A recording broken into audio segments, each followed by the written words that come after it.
Well, hello and welcome everyone. Welcome to the virtual book launch of Bird Tracks in the Air, selected poems of Wang Anshi. We're so happy to have you with us tonight. My name is Jasper. I am the coordinator at the Vancouver Asian Heritage Month Society. And I'm here to welcome you to our program on behalf of VAHMS, Exploration Festival, and the Canadian Society for Asian Arts.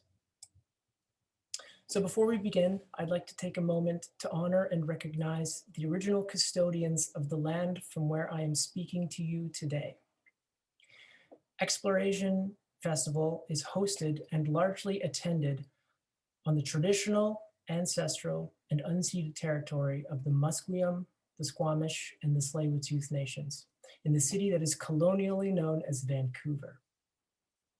We as an organization and as uninvited settlers have a responsibility to honor the ancestors of this land and the continual stewardship enacted by the host nations, the Musqueam, the Squamish, and the Tsleil-Waututh. We are deeply grateful for the opportunity and the privilege of living and working on these lands. So tonight we are here to celebrate the release of Bird Tracks in the Air, the selected poems of Wang Anshi.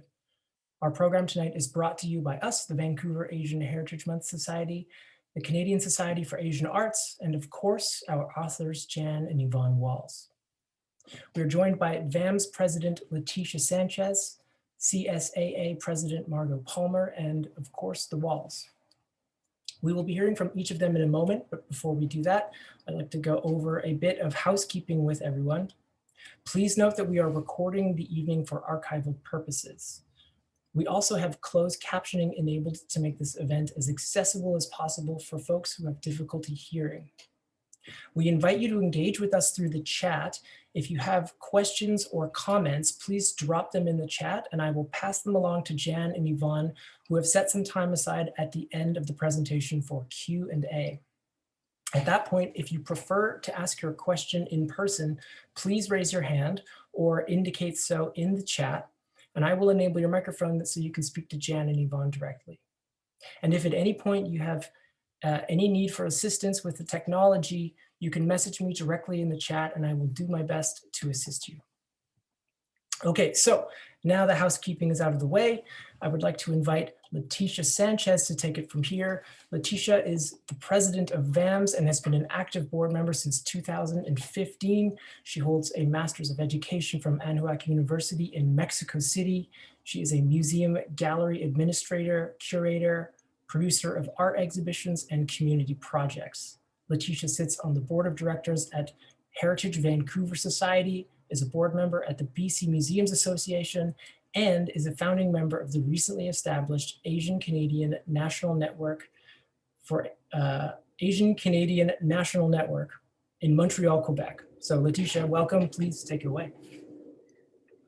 Thank you, Jasper, for your kind introduction. It is my pleasure to join you here from the unceded territories of the Coquitlam Nations here in Barnaby, British Columbia. May is Asian Heritage Month in Canada, and 2021 marks the 25th anniversary of the Exploration Festival, a festival that brings the best of Asian and Asian Canadian arts, culture, and heritage. 25 years ago, in 1996, Jim Won Chu, along with some cultural advocates who included our advisor, Beverly Nan, produced a series of events aimed at giving voice to the underrepresented Asian artists and to recognizing the many contributions that Asians from different countries have made and continue giving and making in this land that we all call Canada. 25 years after, the Exploration Festival has now become the second largest festival celebrating the Asian Heritage Month and promoting the arts and cultural diversity of all Asian Canadians. Our celebration this evening starts with a delightful evening of poetry brought to you in collaboration with the Canadian Society for Asian Arts, from whom Margot Palmer is the current president of the Canadian Society for Asian Arts, and she has maintained a lifelong interest in the arts and cultures of Asia. She was already a member of the Canadian Society for Asian Arts while completing her graduate studies at UBC. It is worth noting that she has co-curated more than a dozen exhibitions and countless public programs with the Canadian Society for Asian Arts, often researching and writing exhibit catalogs, including the most recent exhibit at the Museum of Vancouver, Dragon Jars and Lotus Bowls, that celebrated the 50th anniversary of the Canadian Society for Asian Arts. Please welcome Margot Palmer. Margot, I'll let you introduce our guests. Thank you so much. Thank you very much, Leticia. And for those of you who may not be quite so familiar with the Canadian Society for Asian Arts, or CSAA, as we colloquially call ourselves, we are also a nonprofit, volunteer-driven community organization, and we were founded in 1969. And so we have brought probably more than 500 or climbing number of programs, particularly in BC and in Vancouver, but also internationally on Asian arts. We're here really to promote Asian arts and enhance our understanding of Asia. We do talks, we do demonstrations, we do exhibits, catalogs, and there's nothing we like more than collaborating with our friends. And this evening, it's a great, great pleasure to be co-presenting this event with the Vancouver Asian Heritage Month Society. So Leticia, thank you and your board and Jasper for working so productively with us on this program. It's just wonderful. But listen, enough about us. What I'd really like to do is talk to you about Jan and Yvonne Walls. Now, both Yvonne Lee Walls and Jan Walls are distinguished scholars in the field of Chinese language and literature, and also in communication and culture, I would say. They both received their PhD degrees from the University of Indiana. And from there, they taught at universities in the United States, in Japan, held positions in Beijing, and also here at the University of Victoria, the University of British Columbia, and Simon Fraser University. Now, Jan was the founding director of the David Lamb Center for International Communication, and he is Professor Emeritus in the Humanities Department at Simon Fraser. And Yvonne was the director of the Chinese Culture and Communication Program at the David Lamb Center at SFU.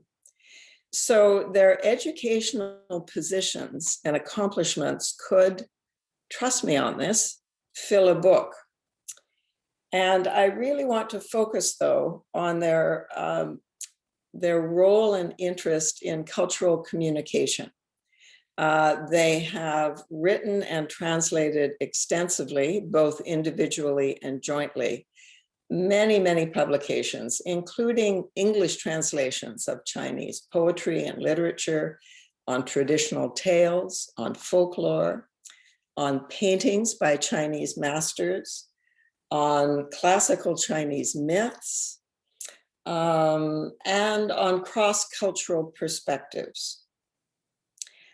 I've left out a great deal of what they've accomplished. However, I think this gives you a flavor of the breadth and depth of their work. But in addition, I really want to sort of focus on how active they have been in their communities. In addition to all this work that they have accomplished and published, they've really been so enthusiastic and so keen to share their knowledge of Chinese culture, literature, poetry, art, and have done so with a myriad of nonprofit cultural organizations in the city in particular. And I think we're both extremely lucky that, for instance, Jan has been the president of the Canadian Society for Asian Arts and has also been vice president of the Vancouver Asian Heritage Month Society, and he is still a director. So we just beam with great gratitude for these facts. So let me turn it over to the highly esteemed Yvonne Lee Walls and Jan Walls. Jan and Yvonne, I give it to you. Thank you. Thank you, Margot, for that only slightly exaggerated introduction to the two Glorious. of us. First of all, we would like to thank both the Vancouver Asian Heritage Month Society Exploration, who have been with us for a quarter of a century now, 25 years. And of course, the Canadian Society for Asian Arts, who've been with us for half a century now, for 50 some years. And you want to thank someone too, don't you? Yeah, we would also like to thank our publisher, the New World Press, and of course, our editor, Ms. Li Shasha. Tell us something about Wang Anshi. Yeah, you would get into the, Oh, yeah, why don't we get into our slides? right.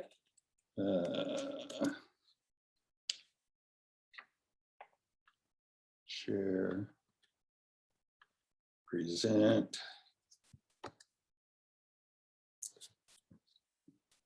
Can you see I'll this? begin by saying a little about Wang Anshi. Wang Anshi was born 1021 and passed away 1086. He's best known as a thinker, politician, reformer, and literary figure of Northern Song Dynasty. Northern Song Dynasty is from 960 to 1127 to 12th century. He's well known as one of the 8 great essayists of the Tang and the Song dynasties.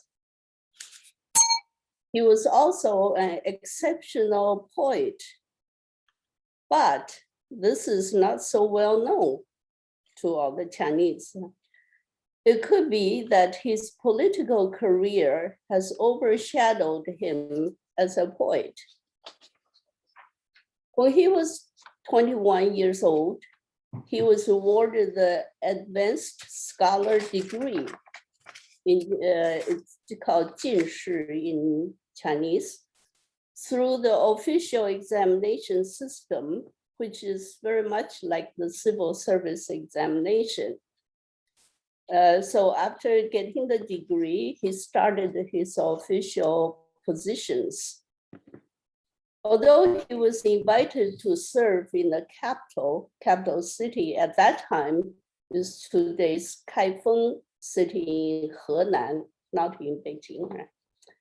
He refused several times because he wanted to serve an emperor who would understand him and help him to realize his policies. When he was 47 years old, he was called to the capital by a reform-minded emperor Shenzong to put to practice his agriculture, political, and even military reforms. He was promoted to be prime minister when he was 49 years old, but he resigned when he was 53 because of the many powerful oppositions to his reform policies. He became prime minister again when he was 54, but resigned again after a year and started his life as a recluse. He passed away in 1086 when he was 65 years old. Wang Anshi is a great poet. he has written all forms of Chinese poems. It is said that he has written more than 1,500 poems.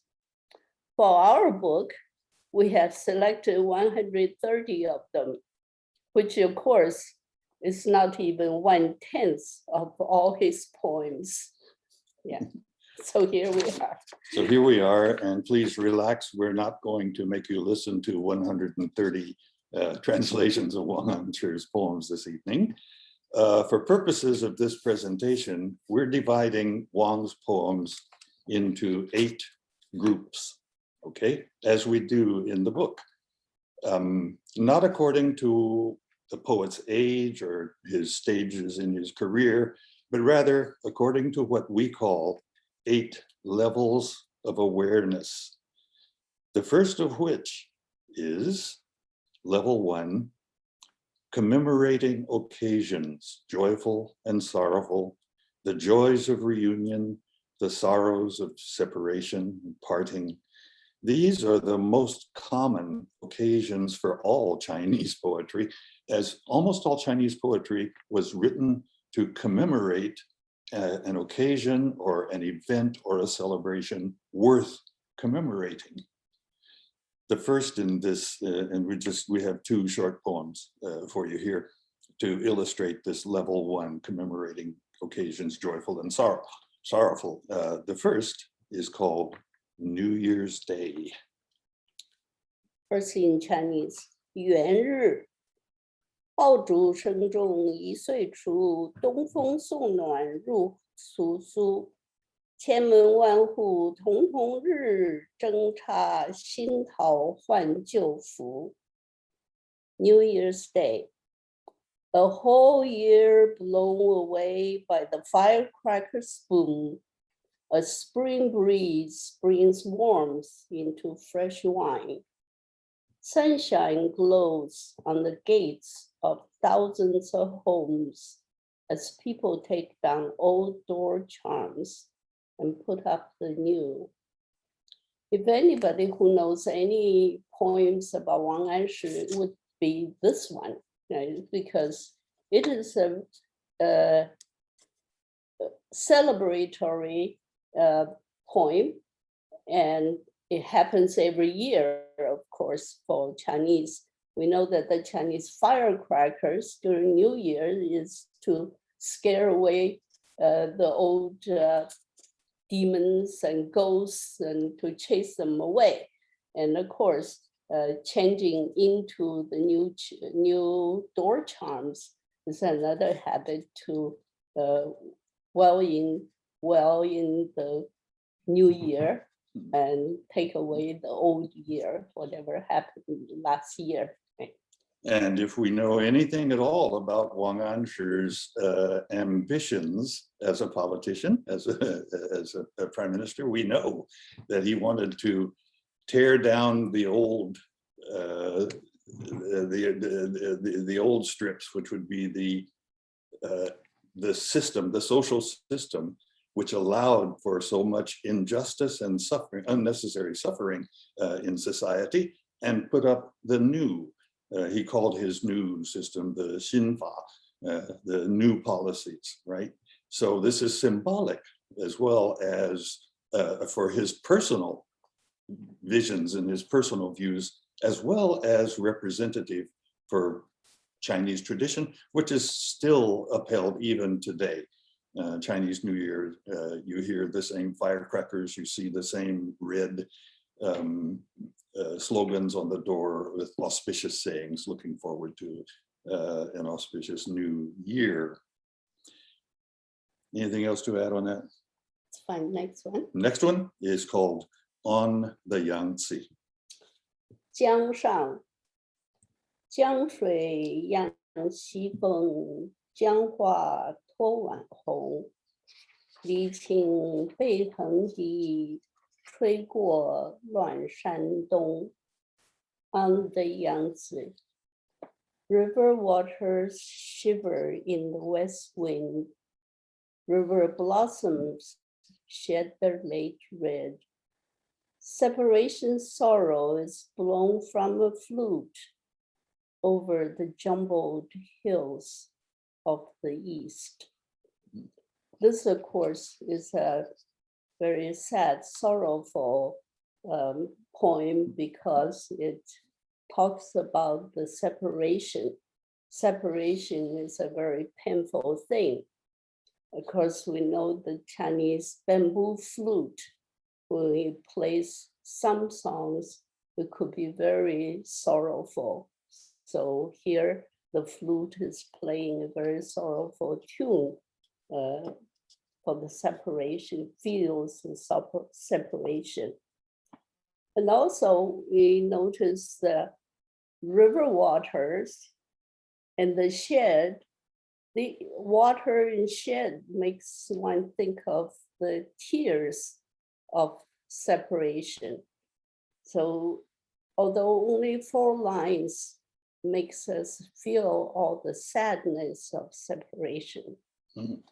And also the river waters shiver in the west wind. The west wind, the direction of the west is the direction of fall, the direction of autumn. The east is spring, the south is summer, the west is autumn or fall, and the north is winter, which is the season of nothing. Okay, there's no new growth, there's no death. It's just the absence of everything. But the equation of the West with autumn is something that you'll see all around. And anytime we see in a poem reference to the West, it's probably going to be referring to the downfall of greenery. The beginnings of the end of the seasonal cycle, the annual cycle. And also the West is where the sun sets, and the East is sunrise, and the jumbled hills shows the distance. And I think you hoping that maybe in the future you'll meet again. So the hope is the East, where the sun rises. There's so much to look forward to. That's when right. we see reference to the East. The color of East is green, which is the color of new life, growing life. The color of the South is red, which is the fullness, the red hot fullness of life. And the color of the West is gold, so its color is white. Yeah, White, white, which is the absence. In Chinese, white is the absence of color. Yes, and the North is black, which is again. Okay, let's move from level 1 up to level 2. Level 2 in our levels of our 8 levels of awareness. Level 2 is sympathy for suffering people.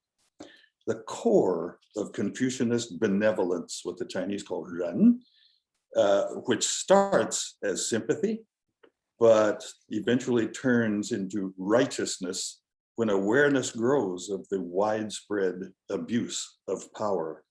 So sympathy first, and then awareness of abuse, okay, which is usually attributed to those in power. We have 2 poems to illustrate this, short poems.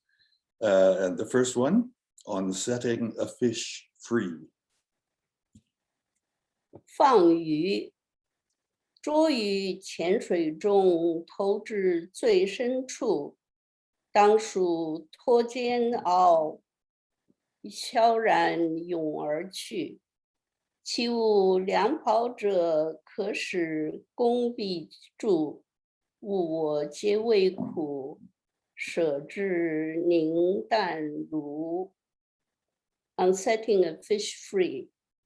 I caught a fish in the shallows of a stream and tossed him back into the deepest part. Having beat the heat of cooking fires, gracefully he swam away. Not that we have no good cook to turn him into a gourmet dish. But all of us dread suffering, and so I dine on vegetables and let him go. I think shows so much sympathy for life, so much compassion, right? And he caught it in the shallows of a stream, but let it go in a very, very deep part. So hopefully it won't be caught again. And of course, he let him go because we all understand the suffering, and he extends it to all creatures, including fish. And it's a matter of live and let live. We've heard locally in Greater Vancouver, there's some Buddhists and Not necessarily Buddhists. some I asked, lay Buddhists. yeah, lay Buddhists maybe. Lay Buddhists would gather probably near Chinese New Year, but maybe not necessarily. They would buy up a lot of the live fish and hire a boat and sail into the deep part of ocean and let the fish go. It's called fang sheng. sheng. Yeah, fang sheng, releasing living things, releasing living things. It's a Buddhist virtue, right? Yeah, and so this is still being carried out. Yeah, even today, even in Vancouver. Okay. Okay, the second poem to illustrate the sympathy for suffering people is called the Hebei folk. The Hebei folk. 河北民，生尽二边常苦心，家家养子学耕织，庶与官家事夷狄。今年大旱千里赤，州县仍催给何意？老小相携来救难，男人丰年自无时。悲愁白日天地昏，路旁过者无颜色。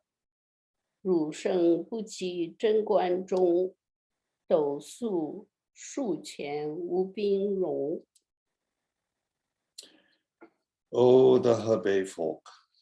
Life on the frontier is forever hard. Families raise their young to learn to plow and weave, then give them to the government to serve in barbarian wars. This year there is a great drought and thousands of miles are scorched, but the counties are still made to find forced labor for the river. So young and old, hand in hand, migrate to the south, where even in the best of times, folks can't feed themselves. Sadness darkens the world at midday.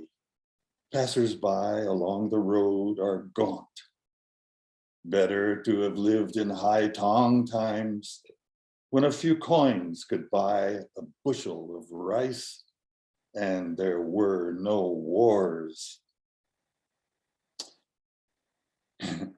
Sympathy for the Hebei folk. This is a clear expression of Wang's feelings of sympathy for suffering people and resentment.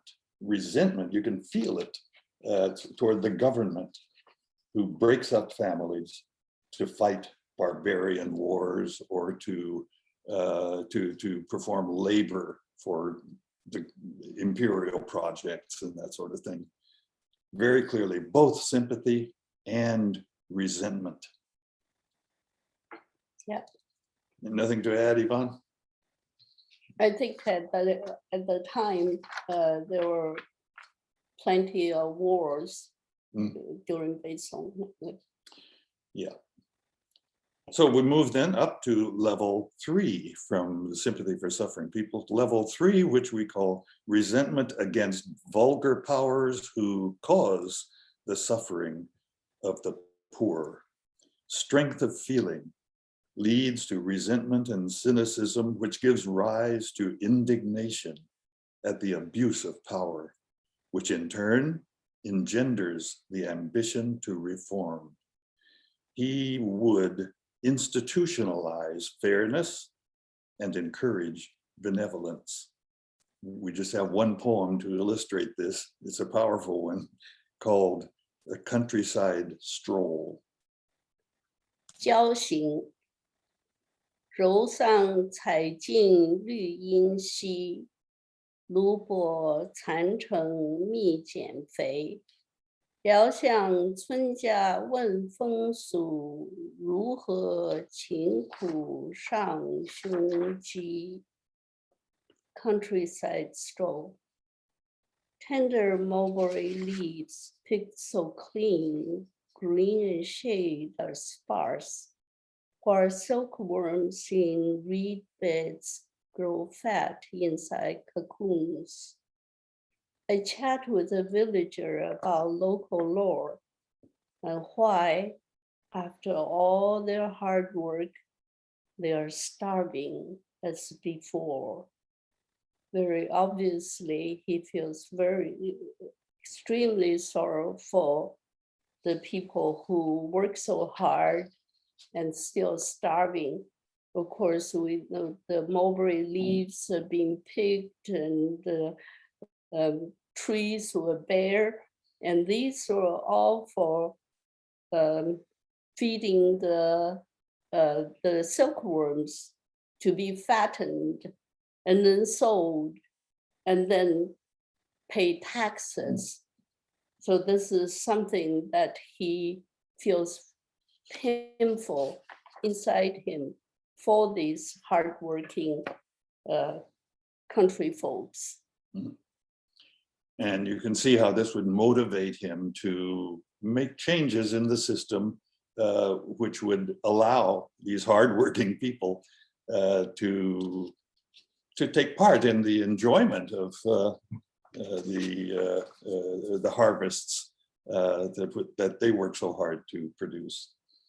Okay, then this leads us up to what we call level 4, the 4th level of awareness, which is the revealing of Wang's personal ambitions, arising out of his belief that the system may be reformed in such a way as to discourage abuse of power and to encourage benevolence.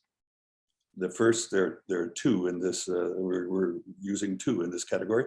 The first one is called Mount Flew In. 登飞来峰，飞来峰上千寻塔，闻说鸡鸣见日升。不为浮云遮望眼，自愿身在最高峰。On climbing Mount Fluin, a 1,000-yard high pagoda stands on Fluin Peak. Legend says at cock's crow, you can see to the very sunrise. No need to worry that floating clouds may block the longer view. For I am now standing tall on the highest peak of all. The much personal ambition that he's harbored, that he now feels that when he is on top of the world, then he can put into practice of what he is hoping to make the people's life much better. Yeah. And when he says no need to worry that floating clouds may block the longer view, it's another way of saying there may be some opposition to my reforms, but no need to worry about it, because I'm taking the longer view here, and we have the long-term view of prosperity of the country, of the dynasty, and of the people. And he's now standing tall at the highest peak of all, as basically he's got power and he can use that power to achieve his noble goals. And he's confident that he can overcome the opposition. As it turned out, maybe overconfident. Yeah, he was able to rise to the peak. However, he didn't make everybody happy, in other words. Yeah, there was a lot of vested interest in the old system. The second example of this personal ambition, level 4, is called the parasol tree in the autumn sun. 秋日在梧桐，转映如击鼓。明明壁中庭，下士今可报。高蝉不复会，烧得寒鸦宿。白饶有衰翁，行歌待春绿。Parasol tree in the autumn sun. Its shadow spun like a speeding hub. The garden, once so dark in its shade, at next glance is bare to the light. Cicadas chirr no more in its heights, and on its branches jackdaws roost. Circling it, a withered old man is singing, waiting for spring to green. Although the picture is rather dark, like the terrible situation in the country at that time, there is an old man, but the old man is singing and also waiting for spring to green. So there's much hope, right? Much ambition with much hope. And Wang is the old man waiting for his opportunity to renew a sense of justice, a just society. Okay, now On to the next level. To the next level, but let's in between this, the personal ambition and the next level, which is cathartic self-pity, we need to remind ourselves that he didn't have time to write poems during his period as prime minister or chancellor of the Song Dynasty. So we don't have poems from that, or we haven't translated any poems anyway, from that period in his life. So what he's gone through, 3-4 years of attempts to implement his really ideals and his noble goals of just reform that would be to the benefit of the whole country, from all levels of society. Okay, so he came in, he was faced with huge opposition. He had to resign after 4 years of efforts with limited success, and having to resign after what we know was something he'd been looking forward to for all of his official life prior to this time anyway. So of course, he's going to be very, very disappointed. And this level 5, we call cathartic self-pity. And it's arising after his failure to achieve the noble goals of his reforms. There are 2 poems here. One, the first one called "The Autumn Branch is Like a Wasted Man." 秋至如残忍，秋至如残忍，颜色鲜憔悴。微寒吹已空，性命亦何脆？宁当寄处兮，花叶相妩媚，岁星谁识然？好煞其天意。 The autumn branch is like a wasted man. Complexion first reveals the haggard look. The little chill, the blow, then nothing left. How fragile life can be. Better just to recollect the past when leaves and blossoms share their charm. Who started this march of seasons, I wonder? Such craving for the kill could not be heaven's will. That's so obvious. He's feeling sorry for himself.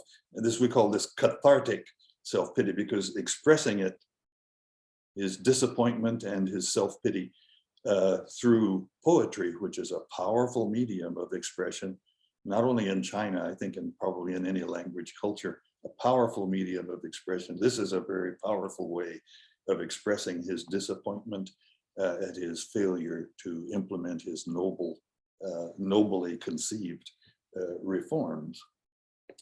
And the comparison between a man and the autumn branch is so powerful. You can feel it, you can see it.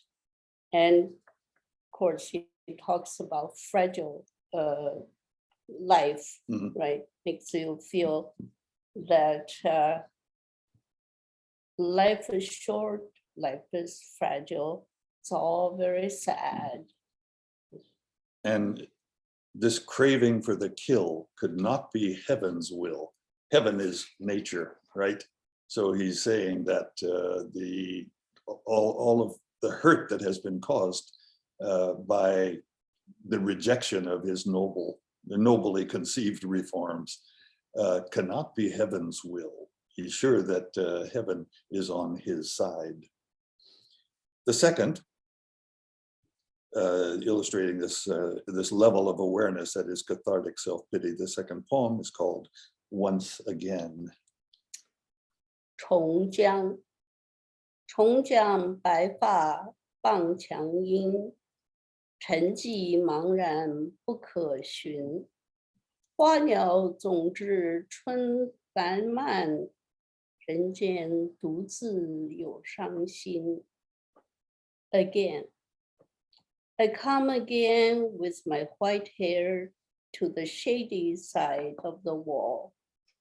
Even vague, scattered traces of old are no more to be found. Blossoms and birds always feel the splendor of spring. To mankind alone, it remains to feel the pain. The white hair, the shady side of the wall, makes us feel that he's really feeling bad. And also the contrast between the blossoms and birds, that's the nature, and mankind is very drastic. Mankind feels the pain, whereas nature has something to look forward to. And he would like to, but he's still suffering from the pain of rejection, isn't he?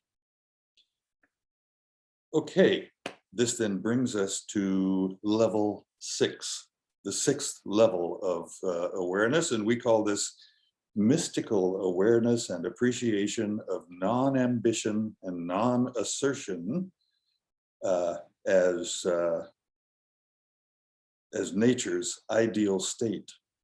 This is achieved through observation and contemplation of nature and through reading of philosophical poetry, such as, for example, the Buddhist monk, the monk poet Han Shan's, which really impressed Wang Anshi. Anyway, we have 3 poems in this category, 3 short ones in this category. The first of which is one of 2 miscellaneous poems. 即是二首，云从无心来，还向无心去，无心无处寻，莫迷无寻处。 Clouds appear free from care, and carefree drift away. But the carefree mind is not to be found. To be carefree, stop looking around.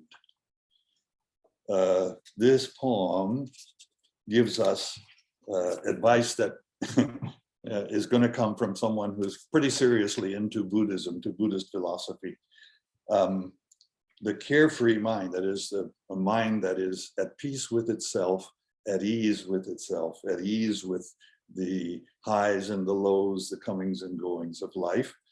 But the carefree mind is not to be found. To be carefree, stop looking around. In other words, you cannot focus on goals, achievable or non-achievable. You have to let go of your desire for anything, especially the focus on a particular desire. You have to let go. Clouds appear free of care, and carefree drift away. Be like the clouds, okay? Be like the clouds. Don't be too sharply focused on any goal. Keep your heart and your mind open. Stop looking around. The second of the three poems is called In the Mountains. 山中随月出山去，寻云相伴归。春城花上露，芳气着人衣。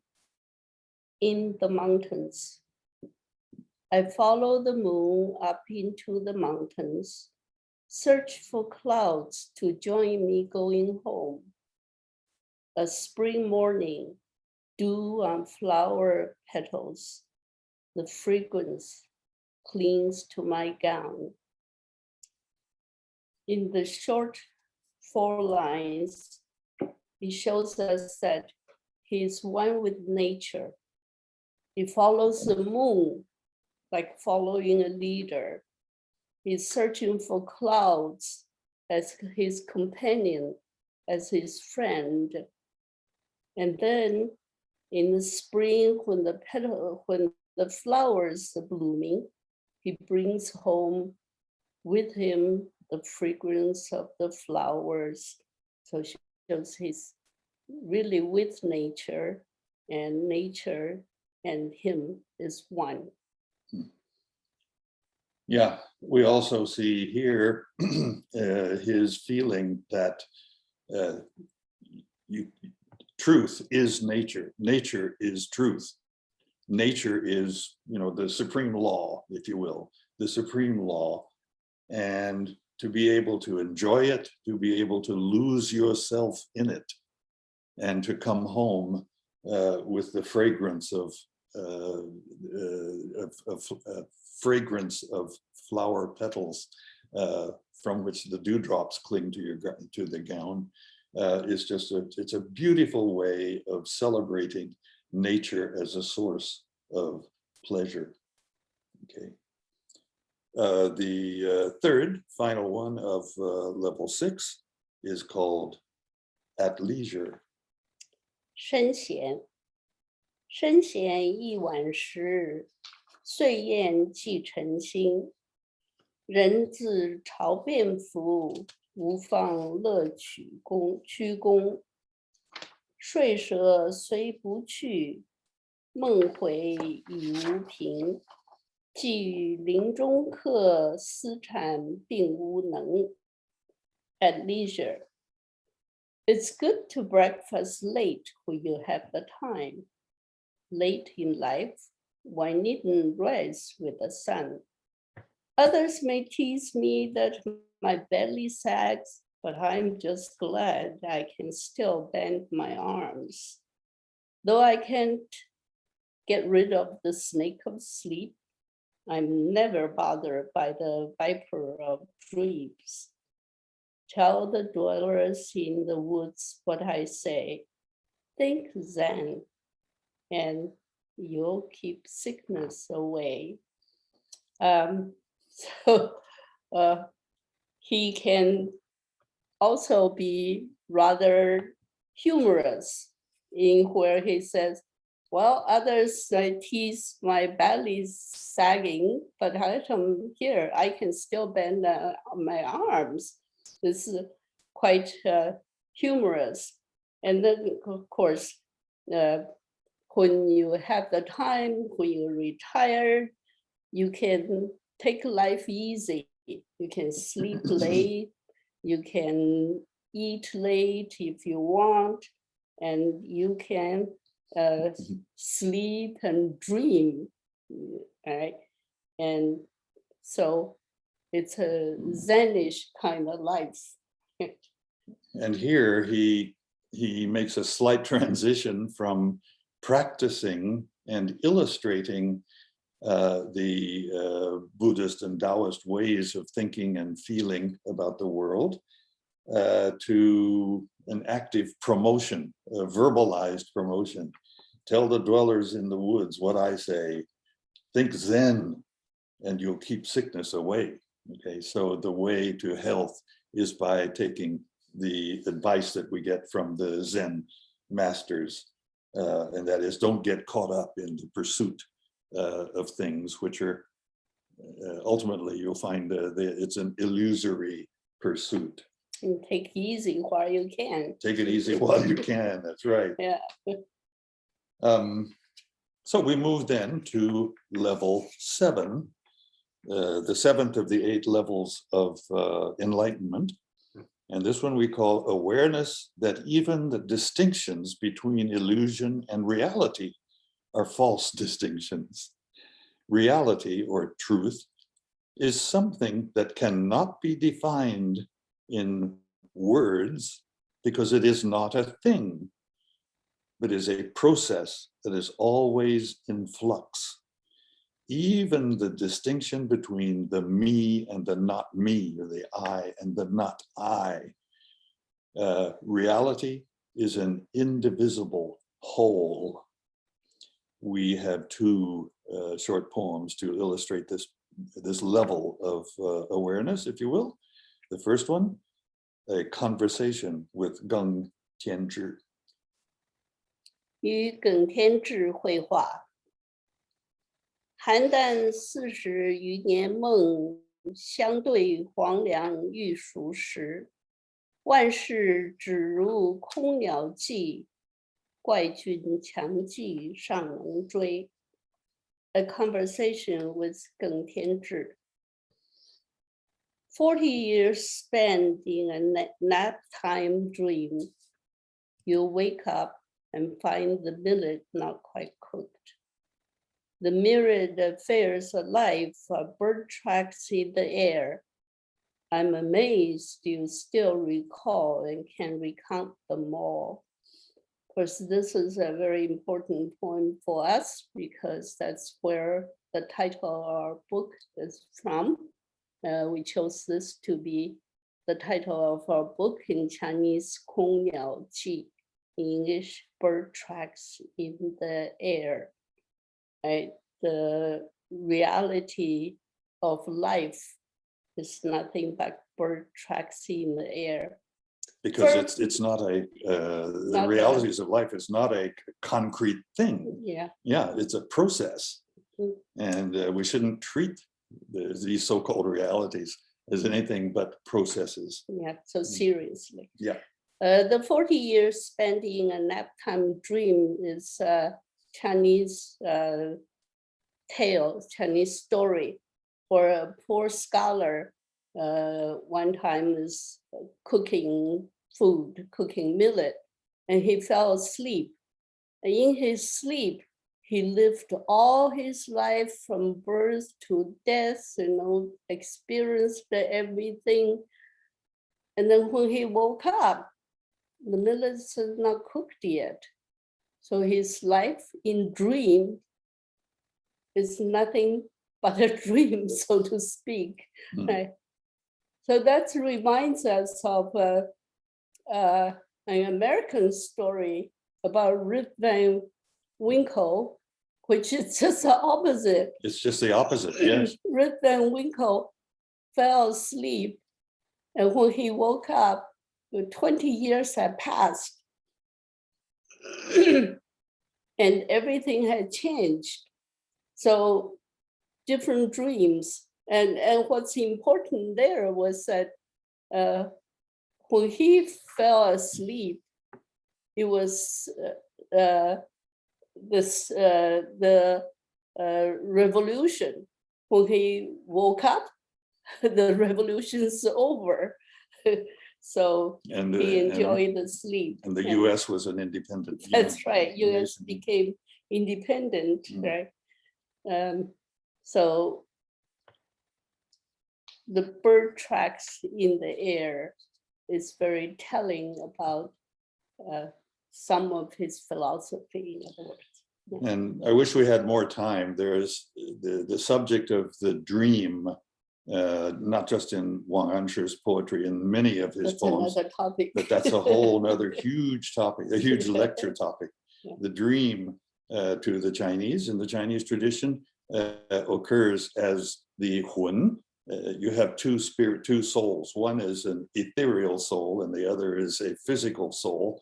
The ethereal soul exits the skull at the fontanelle, the soft part at the top of the head where, which collapsed so the baby could come out. That more malleable part, the Huan soul, exits through that when you go to sleep. And everything that the Huan encounters then comes back to you as a dream, as the contents of a dream, but that dream is explained as the actual experiences of your Huan soul as it wanders around, having exited your body. Anyway, that's a whole nother chapter of a book, if you will. The second and final example of level 7 is called poem number 15 of poems in the style of Han Shan and Shi De. 以寒山拾得20首，失志难作福，得势易遭罪，苦既念快乐，乐既生贪爱，无苦亦无乐，无名亦无昧，不属三界中，亦非三界外。 It's hard to be happy when you're down and out, and easy to go wrong once you gain sway. After suffering pain, pleasure is what we need, but pleasure then gives birth to greed. I know neither pleasure nor pain. I am neither enlightened nor dim. I am neither attached to the 3 levels of life, nor do I try to transcend them. The 3 levels of life he refers to here are the worlds of sensuous desire, the worlds of form, and the formless world of pure spirit. So I'm neither attached to these 3 levels of life, nor do I try to transcend them. Now, when he writes in the mode of Han Shan, the Buddhist monk, when he says, it's hard to be happy when you're down and out, and easy to go wrong once you gain sway. He's talking about, this is the voice of experience, the voice of experience. This is what happened to him, right? But again, he says, I don't get involved in these distinctions of either pleasure or pain, neither enlightenment nor dim, unenlightened life. I'm not attached to these levels, nor do I even try to transcend them, because they're false distinctions. They're all false distinctions. You ready for the final level? Level 8. About time. Criticism accepted. Level 8 of the 8 levels of awareness we call being aware of the illusory nature of human endeavor, still finding it attractive and willing to live with this contradiction. This is the ultimate stage, what we think is the ultimate stage of enlightenment in Wang Anshi's poetry, and perhaps even as a philosophy of life for all of us. Higher truths are more than the sum of smaller truths that often give the impression of synergy, the whole being greater than the sum of the parts. This conclusion is consistent with the findings of modern Nobel Prize-winning physicists.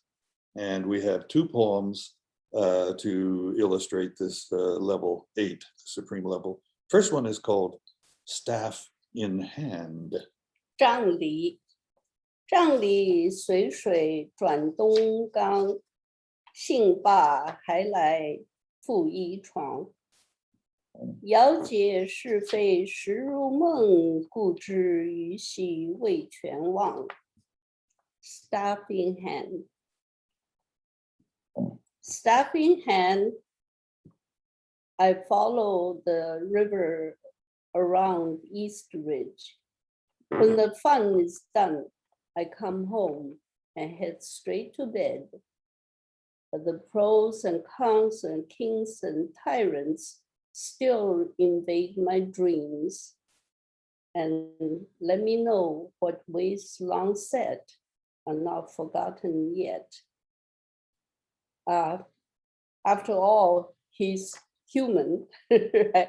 So although he knows that reality is bird tracks in the air, but still he can't forget things happened, good things, bad things, and everything that's in life is still there. So he can't forget everything. He can't give up everything, actually. That's a dilemma, but we all live with dilemmas. And we must learn to accept them. That's a sign of maturity, to accept the positive and the negative aspects of life, events and occasions of life. But as he says, the pros and cons of kings and tyrants still invade my dreams. Okay, and once again, the importance of the dream to the dreamer in the Chinese tradition. And let me know that ways long set are not forgotten yet. In other words, he is aware of enlightenment and what enlightenment is, what it means, what it is. But the pros and cons of kings and tyrants still invade my dreams. In other words, the worldly life, the struggles, the life of struggles in politics and so forth still invade his dreams. And let me know that ways long set are not forgotten yet. It's a pretty good analysis of why we dream about things that, we try to put in our past, we try to put behind us. Any comments on that? Next one. Yeah, we accept. We accept realities that we just have to. The last one is called The Allegory. It's one of two poems that he simply calls allegory. And it goes like this. 太虚无时可追寻，落叶松枝漫古今。若见桃花生圣洁，不疑孩子有疑心。 Allegory. Nothing in the universe can be figured out. Leaves drop, while pine branches scoff at old age. Still, a blossoming peach makes me feel like a sage. Here's one without a doubt, still having doubts. In other words, yes, we don't have doubts, but we still have doubts. He said he's one without doubts, but still have to live with doubts. you live with the contradictions. Also, here we know that the universe, like he said, it's really hard to figure out. We haven't figured out everything at this time, I guess, about the universe. And the leaves drop because nature is such that in the autumn leaves drop, in the spring peach flowers blossom. And so this is nature, and this is something that we live with, and maybe we don't understand, but we live with it. And therefore, we live with contradictions in life. Yeah, we accept it. When Wang writes, nothing in the universe can be figured out, you know, he's almost, this is another way of saying the first line of the Tao Te Ching, the Taoist classic Lao Tzu's Tao Te Ching, which says, Dao ke dao, fei chang dao. Truths may be conceived as true, but never lasting truth, okay? Nothing in the universe can be figured out because the universe is not a thing, it is a process. The universe is always in process. There's a reason why the oldest and the first of the 5 Chinese classics is the I Ching. It's the classic of change, because the reason you can't figure out the universe is because it's always changing. But even after you've figured out as much as you can, and enough to allow you to live with it, still a blossoming peach makes me feel like a sage. Here's one without a doubt, still having doubts. Okay, so you live with the doubts that you have as well. Our conclusion. We can see from his poems that Wang Anshi started out as a person with great ambition, determination, and zeal to reform and improve the whole social system in China, but received powerful resistance from his opposition and was unable to achieve lasting reforms. Eventually, through his contacts with nature, Buddhists and Taoists, he concluded that the true way, with a capital W, the way, the Tao of human life, is to hold oneself aloof from worldly ways and live an even-tempered and good-humored life. Yeah, because I think he has, it's not only what we all already said, and a good poet, also a philosopher. Yeah, he's quite a philosopher. So I think, we're past 8 o'clock now. that 8:08. concludes. Yeah, that concludes our Presentation. attempt at a presentation. Yeah. Yeah, and we'd be happy to turn. Who do we turn the floor back to? Well, I can jump in here. Thank you so much, Jan and Yvonne. That was wonderful. I particularly liked the one about letting the fish go, and the one about lounging on the couch.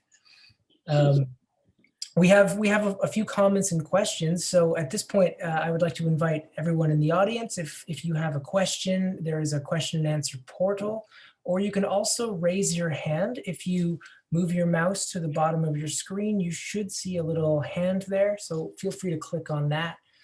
We have a comment from Mina who says, these are such beautiful poems, very fitting considering the spring blossoms in Vancouver.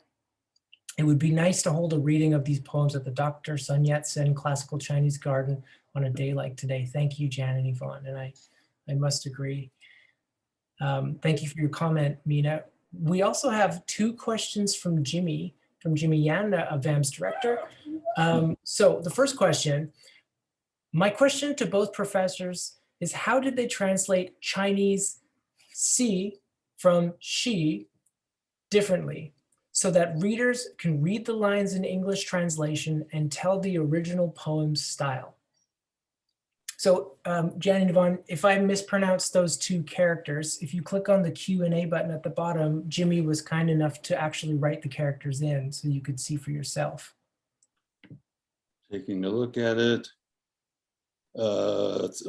Chinese 词 from the 诗, right, differently. Okay.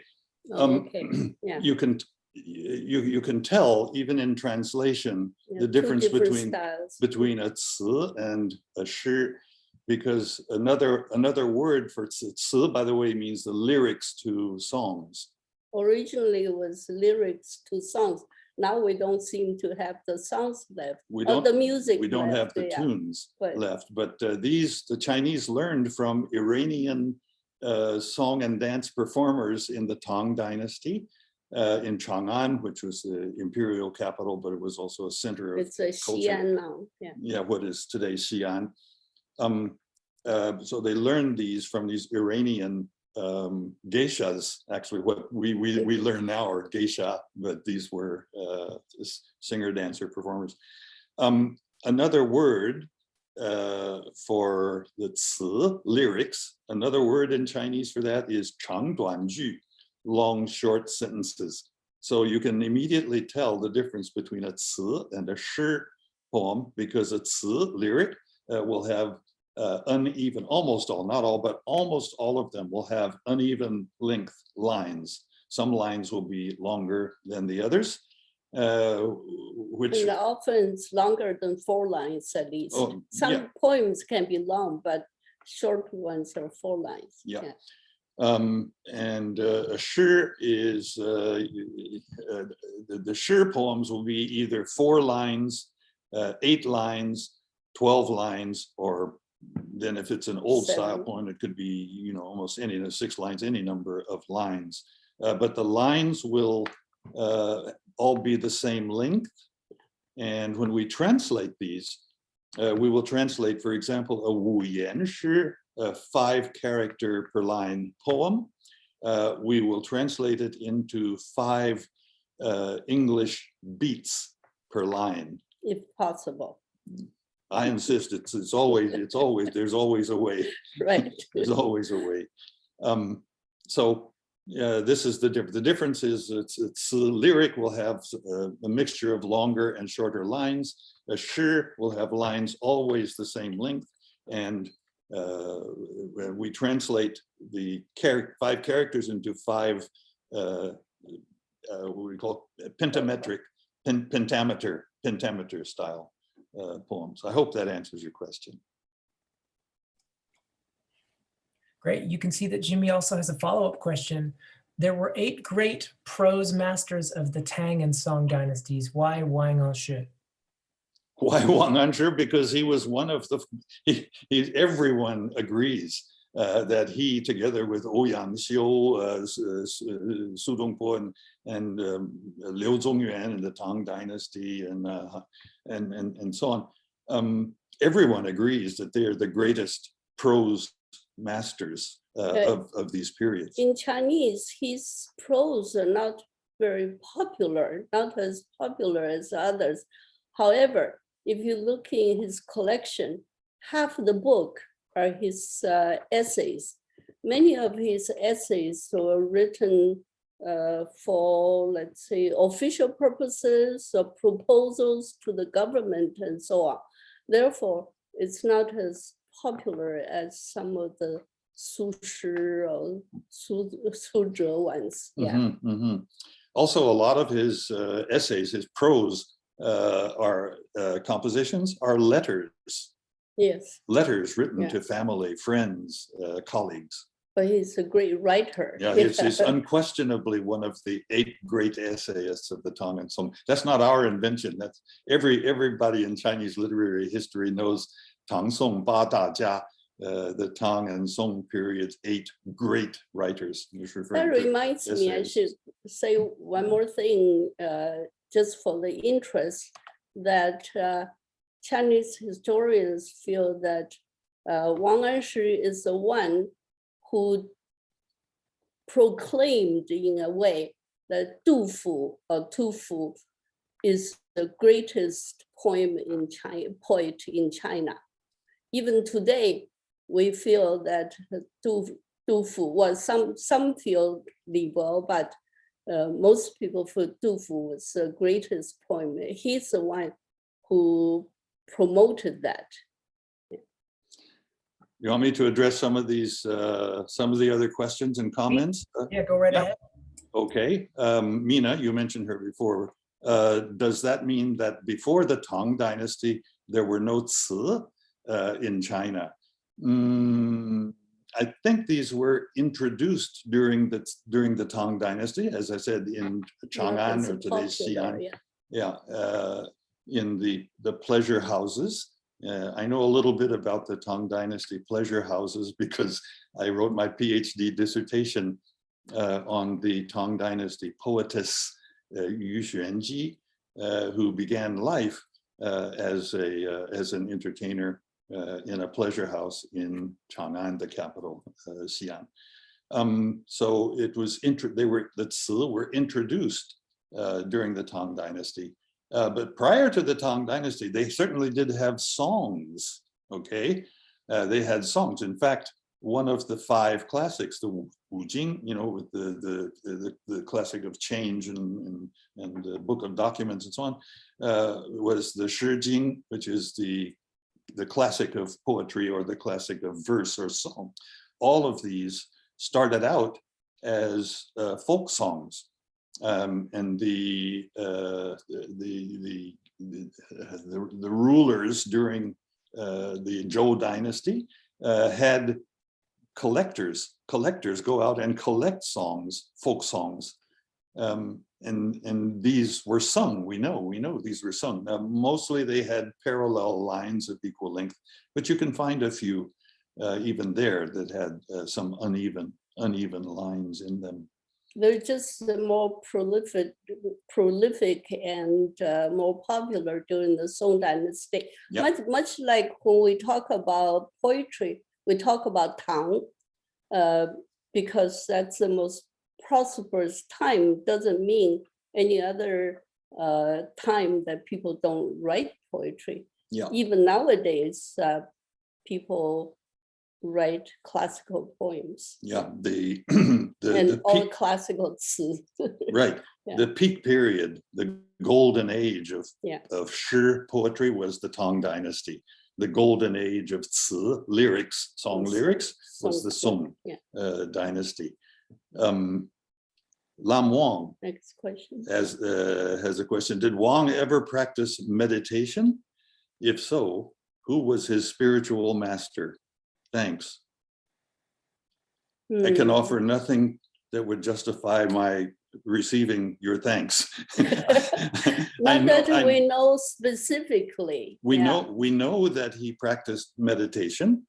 Because he asks everybody, he asks people, think Zen, and you keep sickness away. So he practiced meditation because he promoted and advised people to practice Zen, right? And Zen means, Chan means, Zen is the Japanese pronunciation of the Chinese Chan, and the Chinese Chan is the Chinese attempt to pronounce the Sanskrit dhyana. But anyway, it's all meditation. So we know that he practiced meditation. He also visits temples. Yeah, he visits. And even write poems on the walls of temples. Yeah, he left and graffiti. He lives in mountains and visit temples often. He may have named his master, but we don't know. We don't know. That could be researchable. We could probably research that. Winnie. Hi, Winnie. Hi, Winnie. No, she's going to stump us. I know her. She's going to stump us. To both teachers. 1, which is the most challenging poem to translate in this collection? Oh my. I think we should just tell them the truth. All of them. No. Truth is, if it was really challenging, we probably would not choose it to translate, because we want these to come across. If it's a challenging thing to translate, it's probably not going to come across as a real inspirational, inspired, and inspiring poem, right? So if it's too challenging, because that's kind of an academic. If it's an academic publication, then accept the challenge and make the best out of a raw Research. deal, right? But here we want to pass on the inspiration that we find in his poems. Okay. But to tell the truth, this is written in classical Chinese. Mhm. It's not everyday Vernacular. speech, vernacular. Mm. So there are some challenges. Mhm. Yeah. Some of the words we don't even use nowadays, I think. Yeah. Winnie's second attempt to Stump us. to stump us is which it was the most fun to translate, or which do you find most satisfactory? You know what? I think for me, I had more fun translating his 20 poems written in the voice of Han Shan and Shi De, partly because they're fun poems, but also, they're a lay person's introduction to really important Buddhist and Taoist values.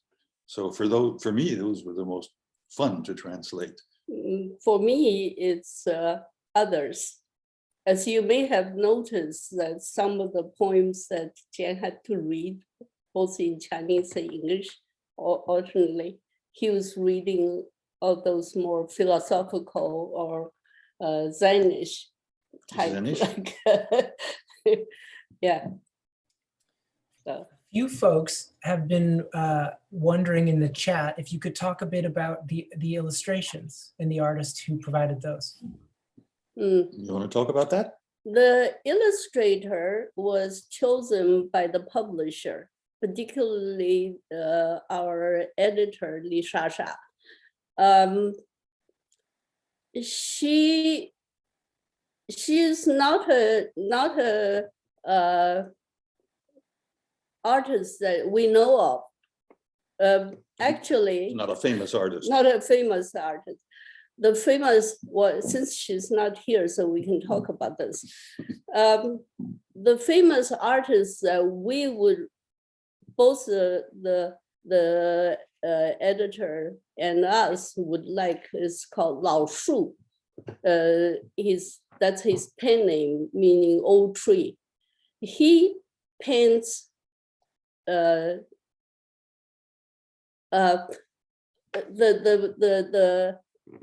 artist paints things very much. I think this lady also kind of imitates him.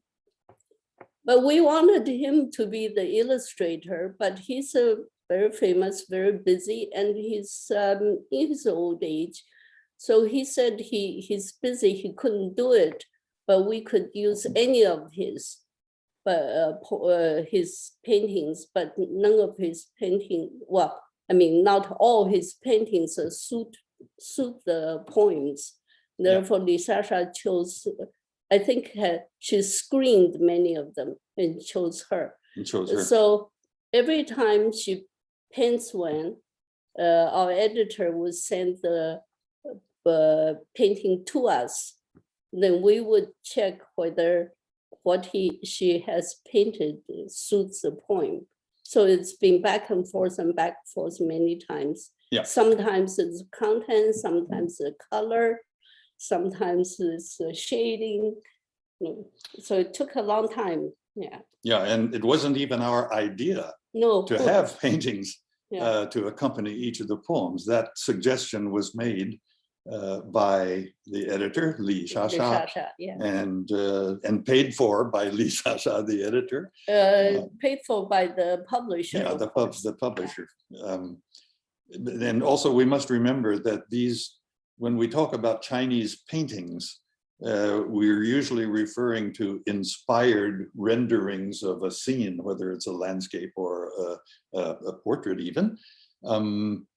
But these are not just paintings, these are illustrations. And the really important function is to capture in an illustration the essence or the main aspects of the contents of the poem. So these are actually illustrations as much as they are paintings. We think they add a good bit to the anthology, and we're really grateful for the idea, and especially for their paying for it. Yeah. Yeah, I agree. I thought they were a beautiful complement to the poetry, and it was wonderful to have them side by side. I think some people buy the book for the paintings, illustrations, rather than our translation. Yeah, our translations are thrown in for free. Right. Well, that is a perfect segue, because I did want to drop in the chat for everyone the link to buy the book either on paperback or on Kindle via Amazon. Jan and Yvonne, is that the best way for everyone here to acquire the book? Or is there another way? I guess, yeah. From here, yeah, either Amazon.com or Amazon.ca, and just type in, when you go into Amazon.com, just type in, what's the name of our book? It's very easy to find on Amazon if you just type in Bird Tracks in the Air. Bird Tracks in the Air. If you type in Bird Tracks in the Air, Yeah. It'll take you straight to that. That'll be the first return on that. And they offer both the ebook edition, which is, like $8 or $9, I think, and the paperback edition, which is a lot more expensive. Yeah, Jen, look at it. We thought that previously it's not as expensive, the paper book, but today it seems they have raised the prices for some reason. We're not in control of these things. No. Well, it's worth every penny. So Thank you. if you want a copy of for yourself, head over to Amazon.ca through the link in the chat. And I'm not sure if you, Jan and Yvonne, have been monitoring the chat, but there are a lot of wonderful compliments in there for you. And it seems that Letitia has already booked your next reading. It looks like it'll be at the Sun Yat-sen Garden, and Lam Wang will be putting on a tea ceremony to complement it. So I look forward to that in the future. That's such a wonderful idea. We look forward to being able to get together with people, as we've done for, ever since the garden opened, to get together with people in a face-to-face. And especially in the 100 Rivers Hall, the educational hall in the garden, where whenever we put on an event, you're actually huddled shoulder to shoulder with people. And I miss those days. I look forward to those. I'm going to take a screenshot. Smile, Jasper. Smile. Thank you. You can take screenshots of these. No, that was a great idea. Thanks for taking that. It seems that we have arrived at the end of our program. Would you like to leave us with any final thoughts or remarks before we part ways? Yvonne, words of wisdom. Oh, Margot is going to have words of wisdom for us. By all means, Margot, would you like to say a few words? We've exhausted all the wisdom we have.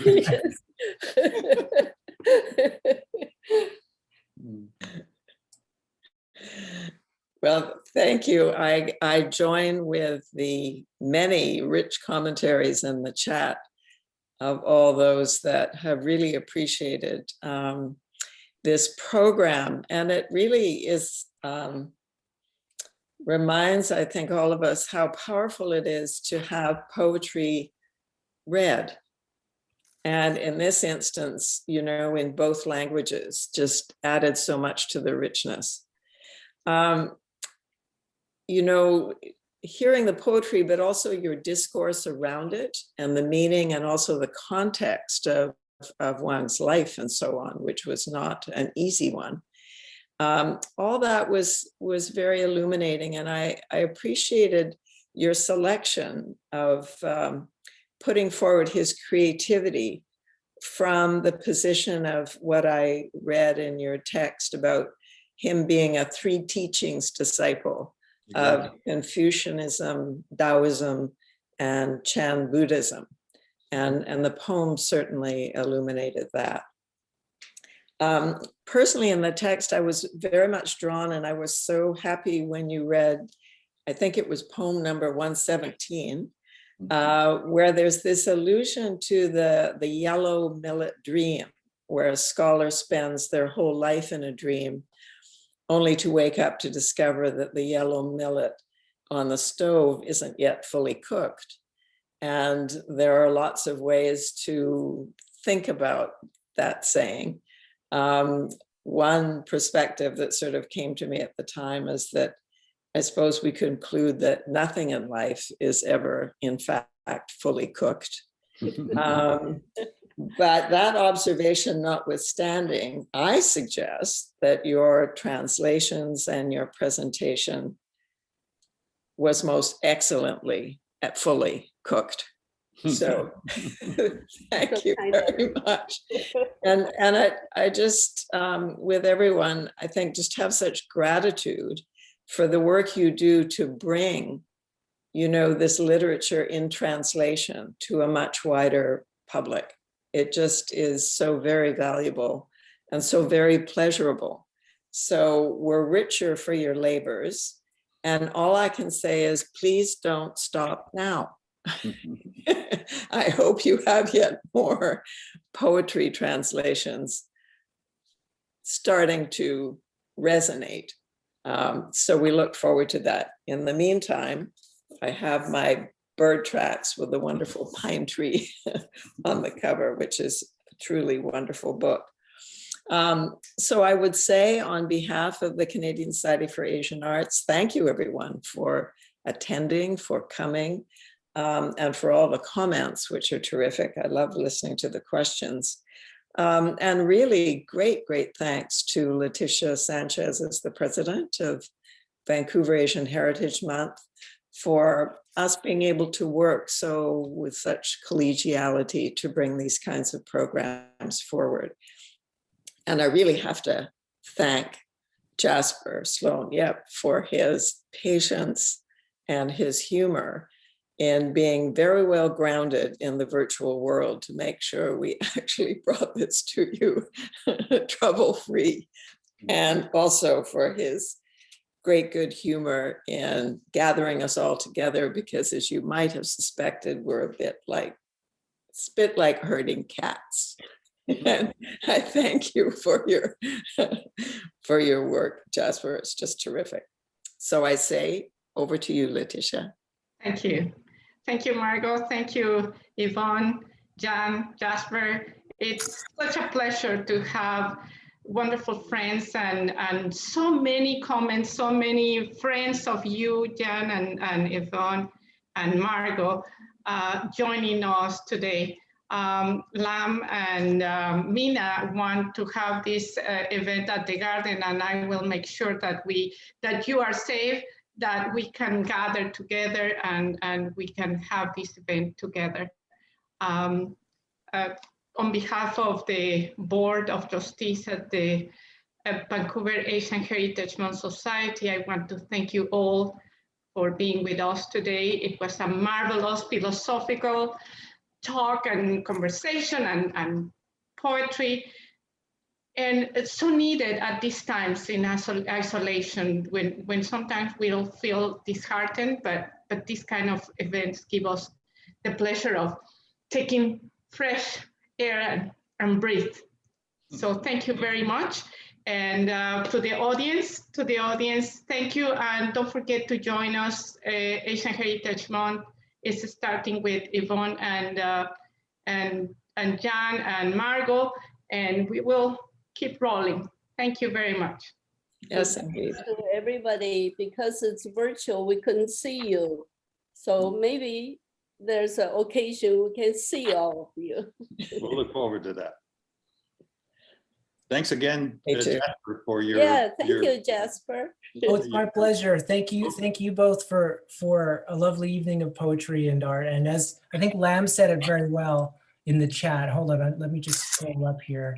Lam, In dark times, we look forward to poetry, smiley face. So I don't think I could say it any better than that. Thank Well, you. thank you, everyone. Have a safe night, and we'll see you soon. Looking Yeah. forward to Bye. it. Bye-bye. Thanks. Thank you. Bye. Bye.